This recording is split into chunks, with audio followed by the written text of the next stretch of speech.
Amén. Primera de Juan.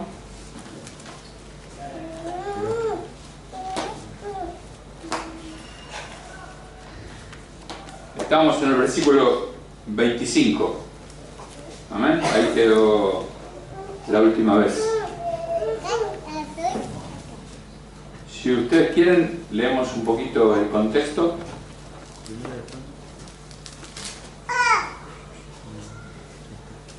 Verso 22, ¿está bien? ¿Quién es el mentiroso? Sino el que niega que Jesús es el Cristo. Este es anticristo, el que niega al Padre y al Hijo. Todo aquel que niega al Hijo tampoco, tiene al Padre. El que confiesa al Hijo tiene también al Padre. Lo que habéis oído desde el principio permanezca en vosotros. Si lo que habéis oído desde el principio permanece en vosotros, también vosotros permaneceréis en el Hijo y en el Padre. Y esta es la promesa que Él nos hizo, la vida eterna. Amén. Hasta ahí habíamos escuchado el compartir del hermano Bastón, ¿no? Os he escrito esto sobre los que os engañan, pero la unción que vosotros recibisteis de Él permanece en vosotros, y no tenéis necesidad de que nadie os enseñe. Así como la unción misma os enseña todas las cosas, y es verdadera y no es mentira, según ella os ha enseñado, permaneced en Él. Y ahora, hijitos, permaneced en Él, para que cuando se manifieste tengamos confianza, para que en su venida no nos alejemos de Él avergonzados. Si sabéis que Él es justo, sabed también que todo el que hace justicia es nacido de Él. Vamos al 26. Os he escrito sobre los que os engañan. Está más que confirmado por todo lo que venimos escuchando desde el primer versículo del capítulo 1, que esta carta, para muchos, no una carta, porque no tiene el encabezamiento como una carta, bueno, ya se ha dicho todo esto, sino que más bien pareciera un sermón. El formato de Primera de Juan es más bien, está enfocado por el apóstol como si fuera un sermón. Se sabe que fue enviado a varias iglesias del Asia Menor. Había mucho falso profeta, había mucho engañador. Era necesario que las iglesias tuvieran una carta de exhortación, una carta de que los llevara a la reflexión y sobre todas las cosas a la autoexaminación. Yo no sé cuántos han escuchado, pero después del Evangelio, después de entender al apóstol Pablo, cuando nos enseña qué es el Evangelio, cuando primeramente entendemos el retrato del hombre en los 3 primeros capítulos de Romanos, entendemos qué es el hombre en realidad, después de entender lo que somos sin Dios, nos llega el Evangelio para redarguirnos, para convencernos del pecado y para nacer de arriba. Es muy poco probable que una persona pueda nacer de arriba si primero no se identifica quién es. Es muy raro, o al menos quizás lo podemos entender de otro punto. ¿Quién de los que estamos aquí va al médico estando sano? ¿No es cierto que nadie? ¿Estás sano, hijo? ¿Por qué no vas al médico? Porque estás sano. Claro, solamente vamos a buscar al doctor cuando no nos sentimos muy bien. cuando empezamos a manifestar síntomas de enfermedad. Ahora, esto es una cosa, por un lado. ¿Quiénes ven la enfermedad de la persona pecadora? Alguien que ha salido de eso y que ha nacido de arriba y puede ver que el pecado está latente, que el pecado te está matando. Entonces, ¿qué hace? Viene y, obedeciendo el mandamiento, va y te predica el Evangelio y te dice: mirá, yo estaba como vos, pero ahora que nací de arriba puedo ver la diferencia de lo que yo era y lo que soy. Por eso es que cuando vamos y predicamos el Evangelio a muchas personas, te dicen: ah, si a vos te hace bien, vos seguí. Yo no necesito eso. No pueden ver que están enfermos. ¿Por qué? Justamente porque están enfermos. La persona que tiene cáncer es la última en enterarse. Porque más de una persona ha ido a hacerse el chequeo y si no son muy preguntones, el doctor les entrega y el médico de cabecera llama a un familiar para darle la mala noticia. Por lo general, en Argentina no se estila dar la mala noticia al portador. Por lo general se estila llamar a un familiar y decir: mire, su mamá le quedan apenas unos meses de vida. ¿O no? En Estados Unidos es distinto. El médico norteamericano tiene otra enseñanza y ellos enseguida al toque te lo dicen. En Argentina se va, ¿o no, Elisa? Pasa al médico, el médico: no, lo que pasa es que estamos viendo, estamos haciendo esto, estamos haciendo el otro, y te lo van ocultando, te lo van tapando para no causarte dolor, dicen ellos. Ahora, lo que está haciendo el apóstol Juan es decirle a los hijitos: hijitos, miren, esto es así. Hay falsos maestros, hay engañadores que van a aparecer, pero que en realidad no son. Hijitos. Y no le dice hijitos porque él era, muchos dicen que porque era muy viejo. Entonces a todos los veía chiquitos o jovencitos. No, uno le dice hijito a alguien a quien ama mucho. El apóstol Juan había sido quienes a estas iglesias del Asia Menor prácticamente las había fundado él. Y todas las personas que estaban en esas iglesias eran muy amados por él.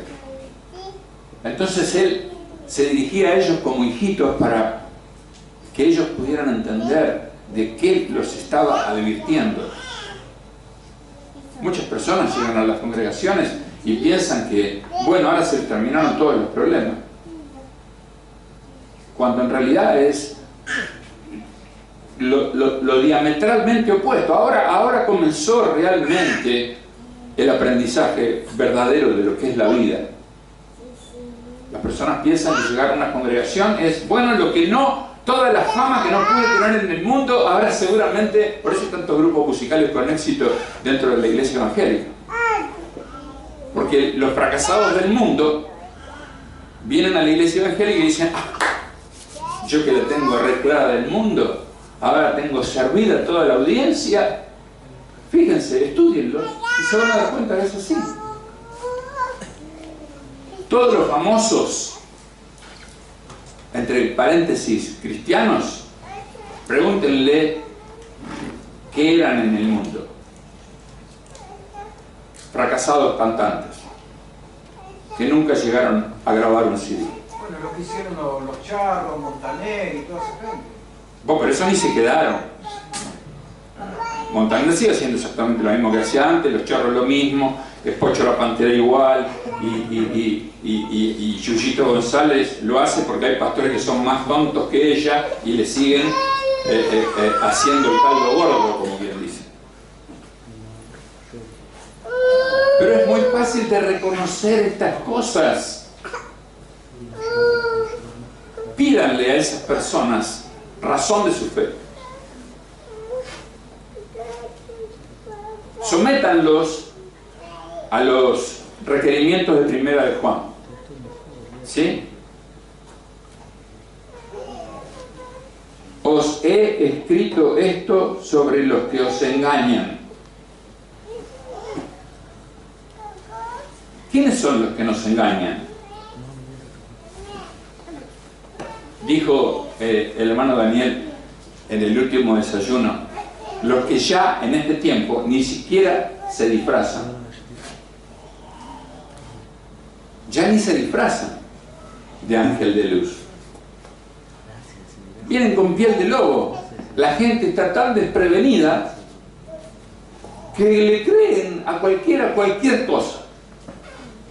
Pero vamos a la Escritura, sometámonos a la Escritura en estos 2 capítulos que vamos a terminar hoy. Y yo les confieso, ¿cuántos de ustedes, de los que escucharon estos 2 primeros capítulos,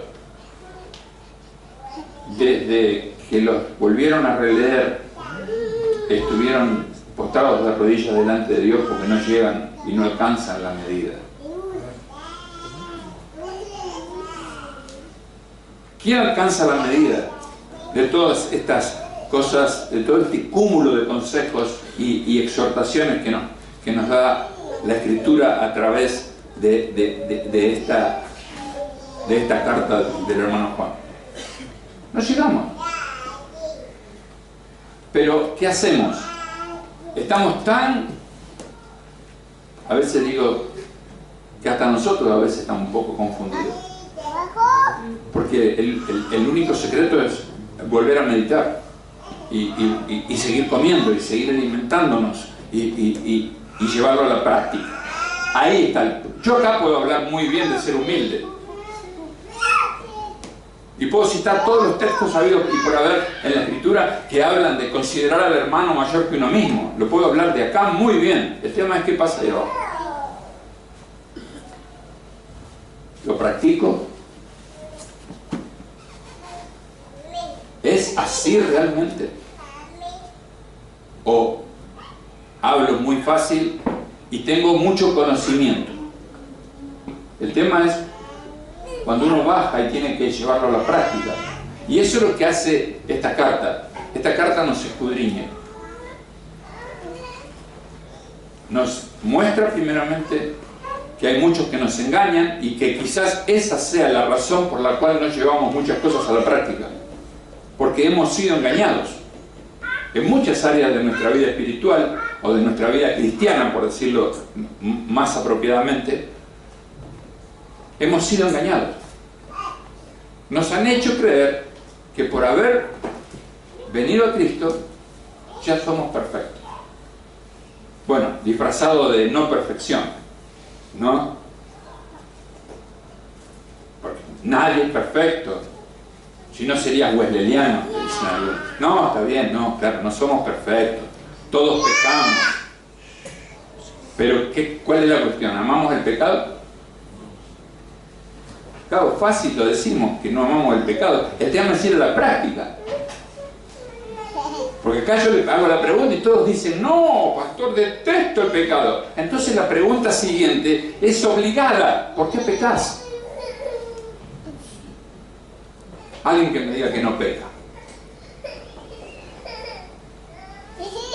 Por cuanto todos pecaron. Estábamos, eso sería pasado, estábamos destituidos de la gloria de Dios. Pero ahora, abogado tenemos. Y el mismo apóstol Juan nos advierte, y sí pecamos. Sí, pecamos. Pecamos. ¿Quién puede decir que no peca?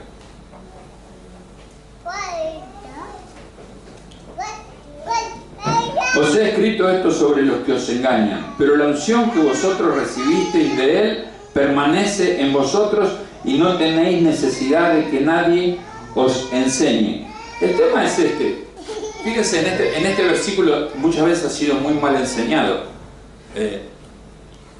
vamos a desmenuzarlo porque si no... La unción, ya sabemos qué es la unción, ¿no? El miércoles pasado Gastón nos habló acerca de la unción.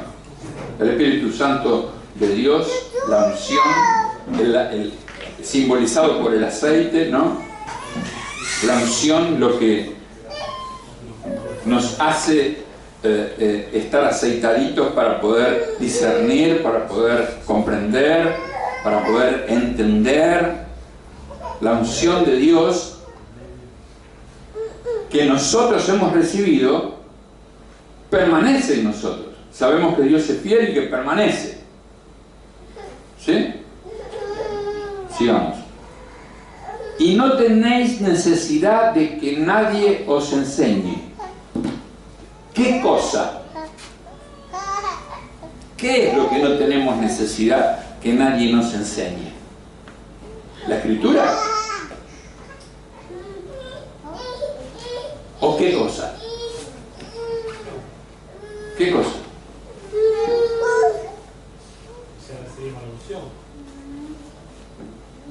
Podría ser. ¿Qué más? ¿Qué cosa? No tenemos necesidad. Las cosas malas. ¿Qué es lo que no tenemos necesidad que nadie nos enseñe? Porque ya lo sabemos de la vieja vida, lo traemos. Ya sabemos lo que es hacer algo mal. Y si no, observa a los bebés. Cuando van a tocar algo que le dijiste hace un rato que no toque, ¿cómo te miran? De coté, te miran, me dicen, ahí voy de vuelta. ¿Lo hacen así o no? Porque saben, no necesitan que nadie les enseñe que eso está mal. No necesitamos que nadie nos esté poniendo un semáforo en rojo. Ya sabemos que si llegas a la esquina tenés que poner el pie en el freno y mirar. En el país de las maravillas no hay semáforos. Todos llegan a la esquina y saben que tienen que pisar el freno. ¿No? ¿O no? Ese sería el país de las maravillas. Ese sería el país de los verdaderos cristianos. No habría semáforos. Porque todos seríamos prudentes y cuando llegamos a la boca calle miraríamos para los dos lados como hacemos para cruzar.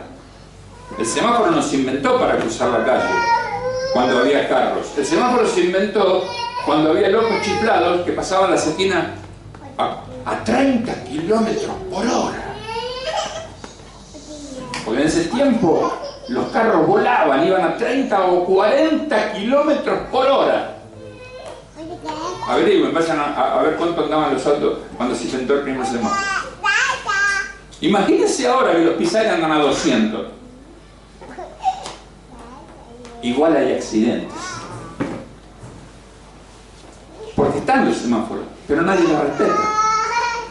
A no ser que realmente se ponga en vigencia la multa de los 15 o 19.000 pesos. Y que los vigilantes no te pidan 1.900 a cambio de que no pasaste la multa. Todos tienen su pro y su contra. Pero siempre está el hombre involucrado con su desobediencia. Siempre en el medio está el hombre. El hombre inventa un montón de leyes y cuestiones para no transgredir, pero siempre está el hombre que transgrede. La desobediencia está metida en nosotros. Está ahí, acá, están nuestros miembros. Por naturaleza no nos gusta obedecer.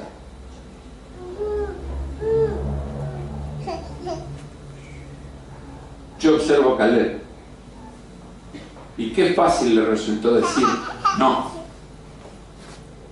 Fue lo primero el primer gesto notable que hizo. No.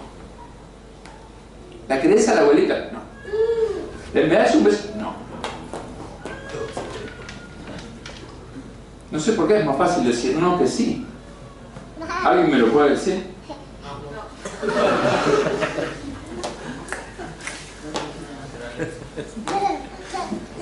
Por favor, ¿me puedes sacar? No. Camila, ¿atender el negocio? No. lo primero que nos sale. Hermano, ¿quiere cantar? No.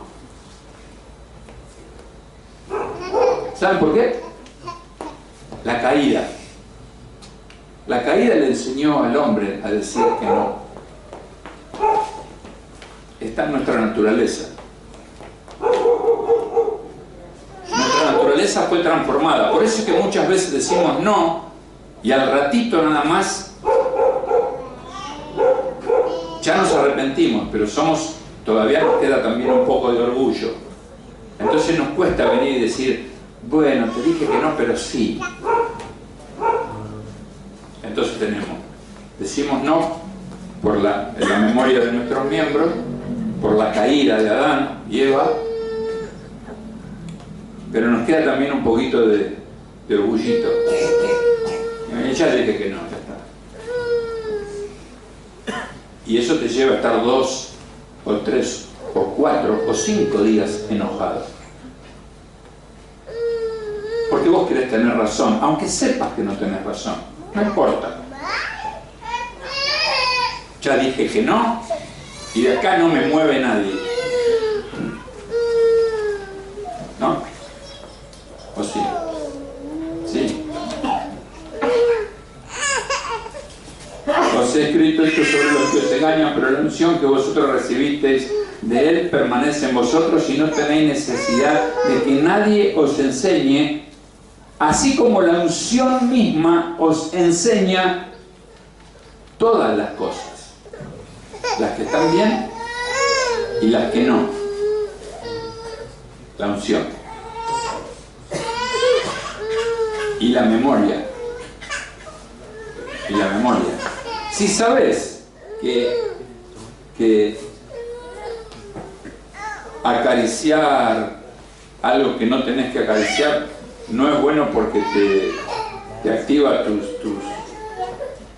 tus sensaciones. ¿Para qué lo haces? Porque necesitamos tanto sentirnos amados que buscamos en lo que es más fácil para sentirnos amados. Lo más fácil es decirme que me amás, acariciarme, hacerme un masaje, hacerme algo, dame un beso, no sé. Necesito sentirme amado. Mi esposa no me ama, ¿por qué? No me hace cariños. Ya no es como era antes.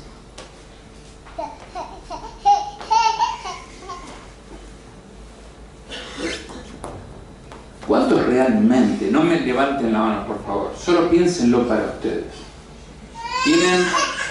están realmente conscientes que son amados por Dios? Pregúnteselo para usted y después pregúntese, ¿y cómo yo sé eso? ¿Cómo lo percibo? ¿De qué forma? Porque hay muchas personas que lo repiten constantemente, sí, yo soy un hijo de Dios, me siento amado por Dios, y bla, y bla, y bla. Pero tienen sus momentos de gran soledad, donde buscan y hasta se cuestionan a sí mismos, ¿será que realmente Dios me ama?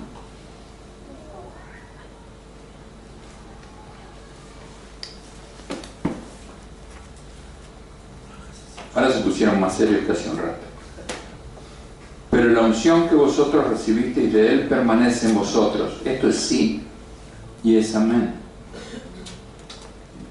Y no lo dice Juan, lo dice Dios. Y si Dios lo dice, es veraz. Ahí están fundadas. Ahí está fundada mi fe. En que Dios dijo. En que Dios creó. Cuando dijo, cuando habló, creó. Y si Dios dice que su unción permanece en vos, ahí está. Esa es la forma, la única forma.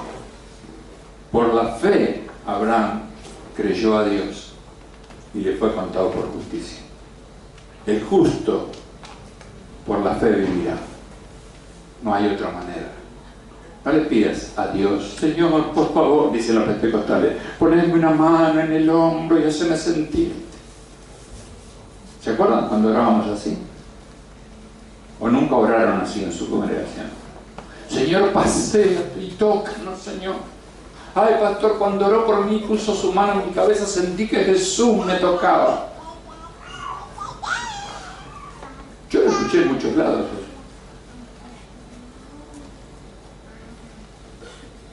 Cuando preso se sacaba el saco y lo tiraba, la gente que decía, sentí el toque de Dios. ¿Será verdad?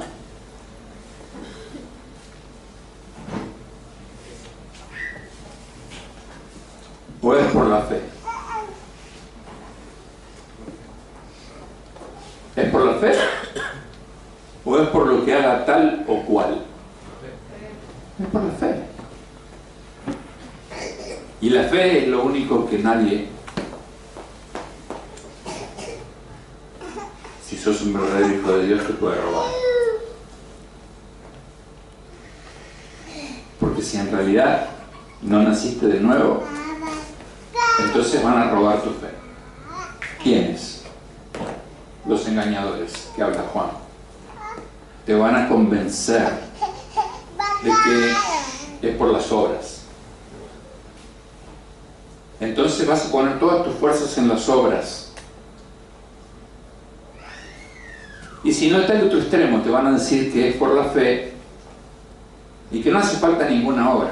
Pero donde hay verdadera fe, no pueden faltar las buenas obras. Es consecuencia.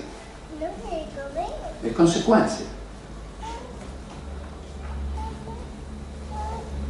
Y no tenéis necesidad de que nadie os enseñe, así como la unción misma os enseña todas las cosas, y es verdadera y no es mentira, según ella os ha enseñado. Permaneced en él.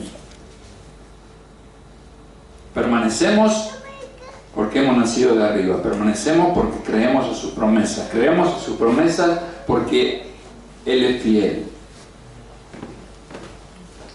Una cosa es consecuencia de la otra. Si tenés demasiadas dudas y hay mucha incredulidad en tu corazón, pregúntate si naciste de nuevo. Es sumamente necesario que lo hagas urgente. No se puede vivir la vida cristiana genuina sin haber nacido de nuevo, sin haber nacido de arriba. Percibimos, pero no entendemos. Solo habiendo nacido de arriba.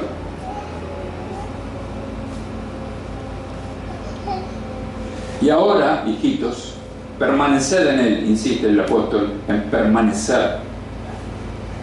¿Y por qué insiste con el permanecer? Insiste con el permanecer porque hay infinidad de cosas que nos quieren sacar. ¿A quiénes? A los que somos. Es a quienes más la batalla nos va. Por eso insiste, permanecer, permanecer. ¿Y por qué podemos permanecer? Porque el Espíritu de Dios está en nosotros. ¿Y por qué no podemos estar en el mundo?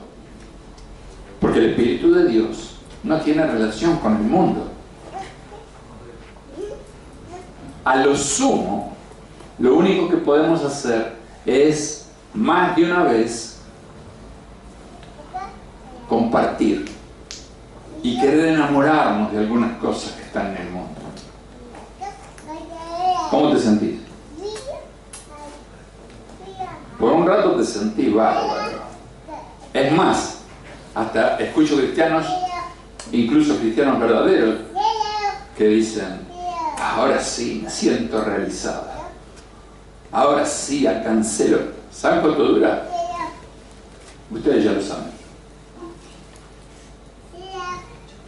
Porque no hemos entendido que nuestra realización es Cristo en nosotros.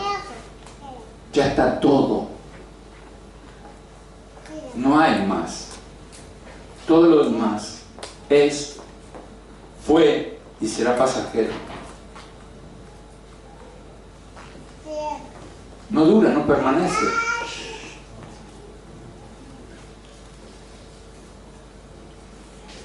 Y ahora, hijitos, permaneced en Él para que cuando se manifieste tengamos confianza, para que en su venida no nos alejemos de Él avergonzados. Esto sí que sería terrible, ¿no? Estar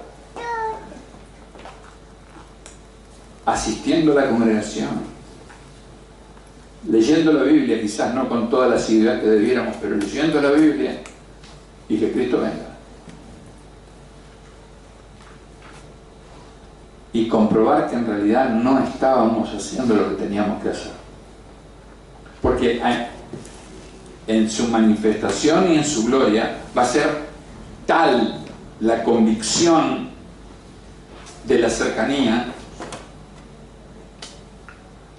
que ya ahí no nos vamos a poder engañar.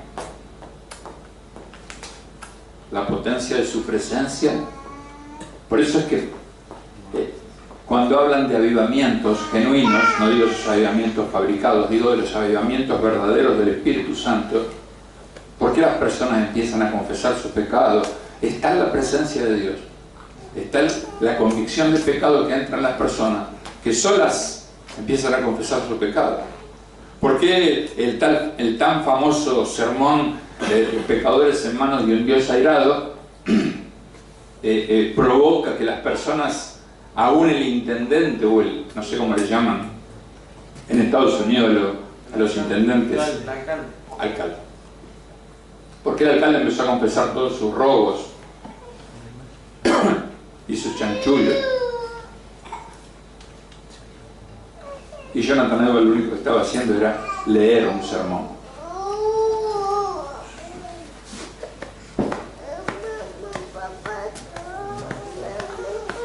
Muchas veces no creemos, decimos de la boca para afuera, pero no le estamos creyendo a Dios.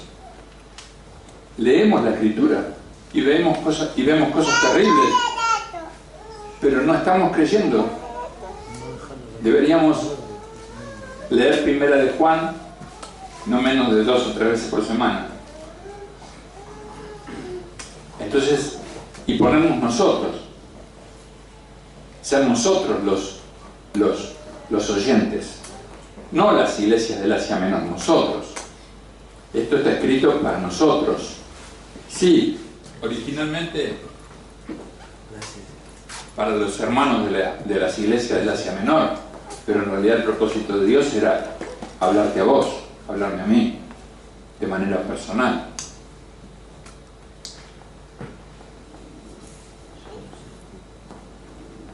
Y ahora, hijitos, permaneced en Él para que cuando se manifieste tengamos confianza, para que en su venida no nos alejemos de Él avergonzados. Si sabéis que Él es justo, sabed también que todo el que hace justicia es nacido de Él. Acá tenemos una muy buena pauta para darnos cuenta si en realidad somos justos. Si en realidad somos justos es, todos entendemos la justificación, el intercambio. Cristo murió por nuestros pecados, Él se hizo pecador para justificarnos, para que nosotros, el acta de los decretos que estaban en nuestra contra fueran clavadas en la cruz. ¿Se acuerdan el ejemplo que pusimos de la persona que debía? Se agarraba la boleta y se rompía en dos, una la tenía el acreedor y otra la tenía el deudor, y cuando la deuda era saldada, se juntaba y se clavaba en el primer poste que se encontraba, en la zona donde vivían ambos, para que todos supieran que la deuda había sido pagada. El acta de los decretos que estaba en nuestra contra, la pagó Cristo. Y ahí en la cruz estaba tu nombre y el de Cristo. El nombre de cada uno de los pecadores por los cuales Cristo estaba muriendo estaba ahí, clavado en la cruz. Si tomáramos realmente verdadera conciencia de eso, entonces haríamos lo que Cristo estaría haciendo ahora en nuestro lugar.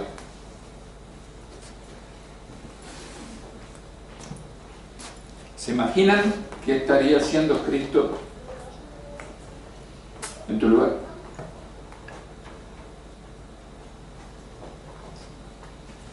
¿Te imaginas, Lucas, qué estaría haciendo Cristo en tu lugar? Estaba pensando eso. ¿Qué estaría haciendo Cristo en tu lugar? ¿Preocupado por prender el horno? Y a ver cuánto pan me sobró y cuánto perdí hoy. ¿Estaría Cristo muy preocupado por pagar la luz? Y haciendo la cuenta de si hace 2 meses que no viene la boleta, ¿cuánto me va a venir? ¿Estaría haciendo eso Jesús? ¿Estamos viviendo la vida de Cristo?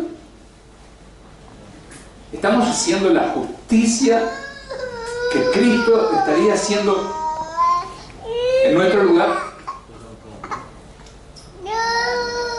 Pero acá lo está diciendo, es claro. Lo repito. Si sabéis que Él es justo, ¿Él es justo? Amén, estamos convencidos. ¿Sí? El justo murió por nuestros pecados. Sabed también que todo el que hace justicia es nacido de Él. ¿Qué es hacer justicia? ¿Se acuerdan la definición teológica que yo les di una vez de lo que es la justicia? Eric lo sabe de memoria. Decile, Eric, a los hermanos. Fuerte. Conformarse a un patrón divino. Justicia. Conformarse al patrón divino. Si soy justo, hago justicia. ¿Qué estoy haciendo?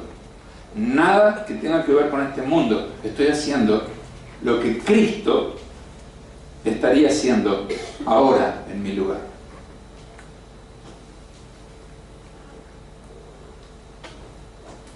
¿Hasta qué hora dormiría Cristo, Mauro? ¿Te lo imaginas? Decime una hora aproximada que pensás que Él se levantaría.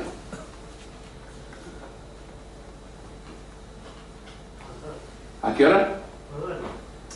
No duerme. ¿Eso dijiste? No duerme. ¿A qué hora se levantaría Jesús? 5. A las 5. ¿A qué hora se levantaría Jesús? Bien temprano. ¿Y a qué hora se acostaría?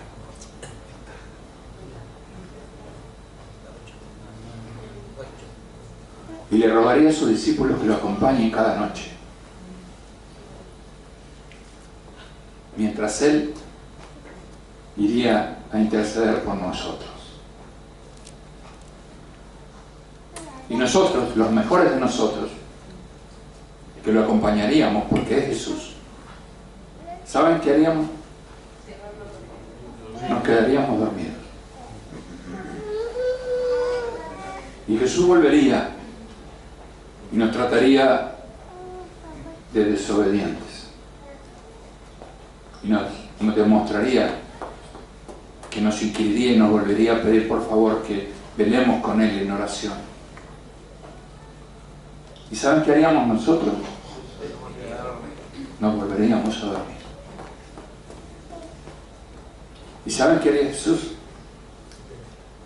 Nos alentaría y nos diría: levántense, vámonos de aquí. Todas las veces haría lo mismo.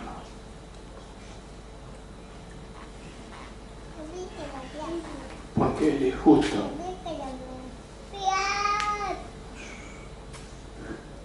va a seguir siéndolo. Siempre. Siempre va a ser así. Y nosotros, hasta que Él venga,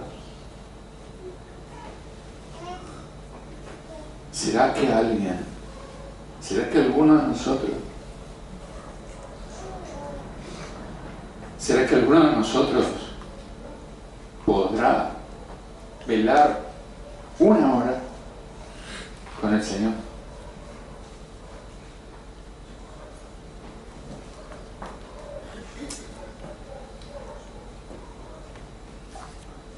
Señor, te damos gracias. Damos gracias porque tú realmente eres el justo, porque tú eres el fiel y el verdadero, y el que en todo tiempo, a toda hora y en todo lugar nos alientas a seguir adelante, porque tú y solamente tú, Señor, eres el que puede estar con nosotros todos los días hasta el fin del mundo. Por tal cosa, Señor, te agradecemos por tu bondad, por tu misericordia, por tu fidelidad, Señor. Hoy lo cantábamos. Tu fidelidad es grande, Señor. Muchas gracias, Jesús. Te damos. En tu nombre oramos, creyendo por la fe, Señor, que tú nos vas a cambiar y nos vas a conformar a tu imagen y semejanza. Amén.